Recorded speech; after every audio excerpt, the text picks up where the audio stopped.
Congratulations! Welcome to the team. I am pleased to extend this offer to you.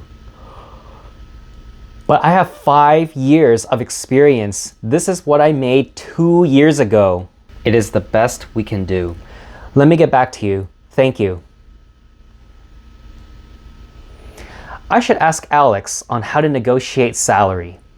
Welcome to Sinspiration. I'm Alex and my goal is to inspire you to develop a growth mindset. I've gone over resume tips, job searching tips, and interviewing tips. These should help you land your next job, and that leads to the offer stage when you find out how much money you'll be making. You won't know when an offer will be extended to you, so it's to your advantage to be prepared when that conversation starts. I'll go over the issues with job offers these days, places you can research salaries, how much to ask for, and how to negotiate with your recruiter or hiring manager. First, think from the employer's perspective.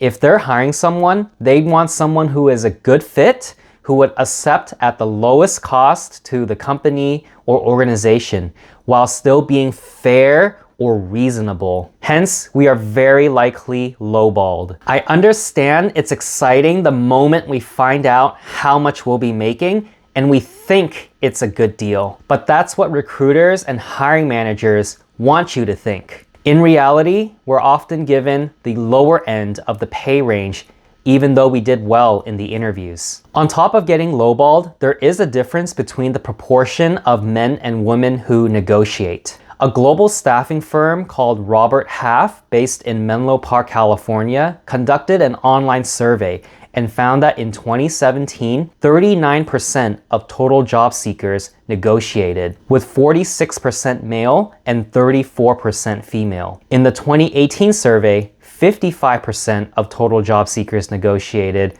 with 68% male and 45% female. Also, 70% of 2,800 managers expected candidates to negotiate. 3 takeaways. Not enough people are negotiating. Men are more likely to negotiate than women. And negotiating salary is likely expected from the candidate. Why are men more likely than women to negotiate? From a research published in January 2019, in Industry Relations, A Journey of Economy and Society, when the opportunity presents itself, women are as likely as men to negotiate.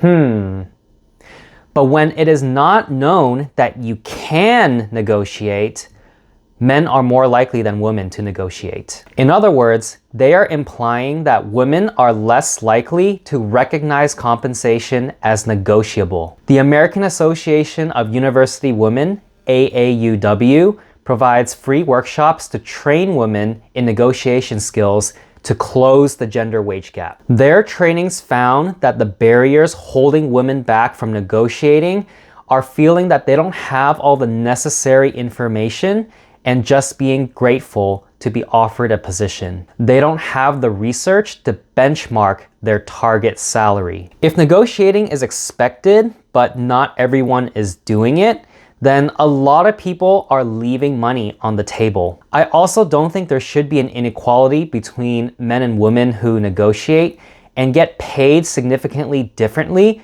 for the same job. That's why I'm creating this video, to give you all the resources and tips so you can fight for what you're worth and to close the pay inequality gap. It is your responsibility to do research on your expected salary. The major factors in order of importance from my experience are job role, number of years of experience or level, geographic location, company or employer, and education. I recommend using multiple websites to look up salaries, such as PayScale and Glassdoor. LinkedIn used to have salary information, but they removed that in the past couple months. Levels.fyi is a popular site for researching salaries, but it is focused on software engineering roles and technology companies. I want to make this applicable to a wider audience, so I have decided to show you how I use PayScale and Glassdoor. As an example, I'm going to use software engineer at Viasat in Carlsbad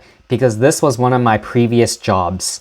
So on PayScale, you can see that this gives you the overall salary range from the lower end, the upper end, and the median in terms of base salary. They also mention bonus and profit sharing, and then the total compensation is right here. You can see for this role, the range is quite large. So this is something you want to pay attention to when you negotiate your salary.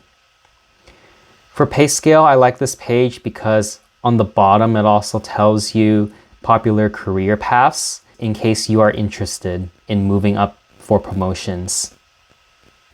PayScale offers 5 free personal salary reports a year, and you can do this to evaluate your current salary at your current job as well as new job offers. For us, we're going to be doing new job offers. What you do is you fill out the information such as the job title, the number of years of experience you have, what city you'll be working in, and most importantly, your compensation numbers. That would be your salary, any bonus or commission, and also any profit sharing your company may have. There are also options to put down what benefits you'll have, as well as the name of the company and who you will be reporting to. After you fill out all this information, you'll be given a report. And as you can see here, my 90K total pay is actually way below the median of 109K. And right here, I am making less money than 83% of people like me. So that means I have to do a lot of negotiating to get something that's more fair. What I like about this report is that it also shows you your market worth over time. So as the number of years of experience increases, it will also estimate how much pay you'll be making. Here, there are some important skills that can impact your pay. So pay attention to these and continue to learn these on your own so that you can be more valuable to a company. Overall, in my opinion, PayScale does give salary ranges that are a little lower than what the current market rate is, but it is still a good point of reference. Glassdoor is also a great resource to research salaries. What I like about Glassdoor is that it gives you a list of different roles at the company, and then it shows you an overview of the total pay, including the range, the base salary, and any additional pay. One thing to pay attention to is all of these salaries are self-reported, so pay attention to the number of salaries submitted. The higher the number, the more credible the numbers are. Here we also want to filter based on whichever location you'll be working at. So for me, I'm going to be filtering to California only. You can see by changing location, the salary ranges are actually different. And then from there, you'll want to click on the role of your interest to get more insight. Immediately, you'll likely see a very high number for total pay. But something we want to pay attention to is the number of years of experience. So for me, I'm going to be putting 1 to 3 years of experience.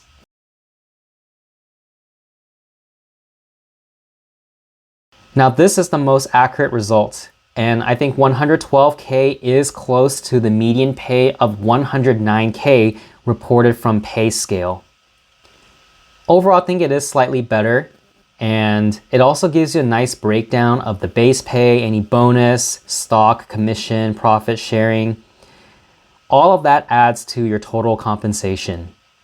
So between PayScale and Glassdoor, I actually like both of them equally. I think both have really good features where you can narrow down your expected salary based on location and the years of experience for a particular role. And from this, you will have 2 data points that you can use for your negotiation. How much to ask for? At this point, you've done your research, so you have a good idea of how much money to expect on your new job offer. There are 3 possibilities with your salary and total compensation: below the median, at the median, and above the median. You want to ask for something that's at the median or above, but no more than 10 to 20% of your current offer. This way, you won't look greedy. I recommend asking for a little bit more than what you desire because sometimes they might not be able to meet your request, but they can meet in the middle, which is still a solid increase. You may mention what the median salary is in your negotiation if your current offer is lower than the median. But of course, if it is at or above the median, don't mention it. Another tactic is to find out the compensation of your peers for a similar role at that particular company and at that particular location. You want to keep as many factors the same as possible to get accurate numbers. Now I'm going to discuss negotiation strategies and a script you can follow. When you get that offer on the phone, don't accept the offer right away. Instead, say this with confidence and professionalism. Thank you for extending me an offer. I am excited about this opportunity to join Company A and work with the team. I would like to work with you on the offer because I'm looking to build my career at Company A. Based on my research of my education level, job title, years of experience, and the location of this job, I was wondering if there's anything we can do to make the salary X dollars.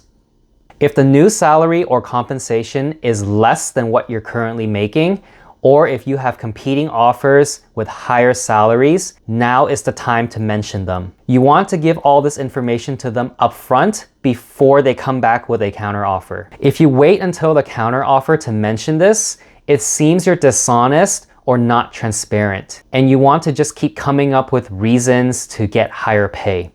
That's my 2 cents. Of course, if you get another offer between this phone call and the counteroffer, it's appropriate to bring up the competing offer. 2 likely responses from the recruiter or hiring manager after you state your stance. Thank you for bringing this up. Unfortunately, this is the best we can do. Or, we recognize your talent and do value you, so I'd be happy to bring this back to the hiring manager and team to work something out. If your counteroffer still doesn't meet your expectations, especially if the compensation is less than the median and your competing offers, do speak up and continue to discuss. Try not to give in. But if there's nothing else they can do and they cannot increase your salary anymore, then you have done what you can in the negotiation process. Negotiating salary is an essential skill I think everyone should have, regardless of their background or gender. It doesn't hurt to ask, and the worst case that can happen is they cannot do anything to bump up the pay. I have never heard of an offer being rescinded because someone tried to negotiate. If this happened, it's a clear red flag. Every time you get a new job offer, be sure to rewatch this video to refresh your memory on how to negotiate salary using PayScale and Glassdoor, as well as the script I have shown you. Also, share this with your family and friends so they too have this knowledge. Remember to be respectful and don't take higher salary for granted. When you win your salary negotiations, you can thank me by hitting the like button, commenting below, and subscribing to my channel, Sinspiration, for more tips on self-growth, personal finance, career development, and education. Also, follow me on TikTok and Instagram for shorts and reels. You've been Sinspired today. Fight for your fair pay. You are worth more than you think.